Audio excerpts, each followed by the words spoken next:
Hey there, welcome back to the channel. I'm glad you're here. Today we're going to explore the word utter in depth. First, the definition. Abjure means to solemnly renounce or reject a belief, cause, or claim. Think of it simply as formally giving up something important. Now let's talk about where this word comes from. Origin stories can be fascinating. Abjure traces back to Latin abjurare, meaning to swear away, first used in English in the 15th century.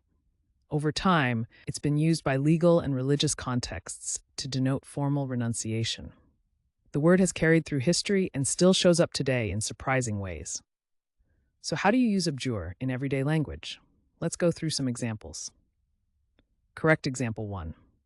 She decided to abjure her former political beliefs after careful consideration. Correct example 2.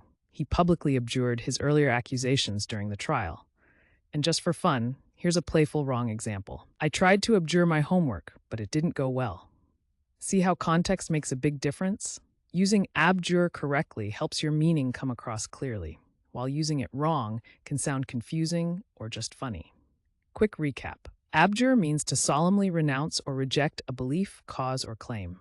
It comes from Latin abjurare, meaning to swear away, and you can use it in sentences like the ones we shared. Now I'd love to hear from you. Try writing your own sentence with abjure down in the comments. Get creative. And if you found this helpful, make sure to hit that subscribe button and join us for more word deep dives every day.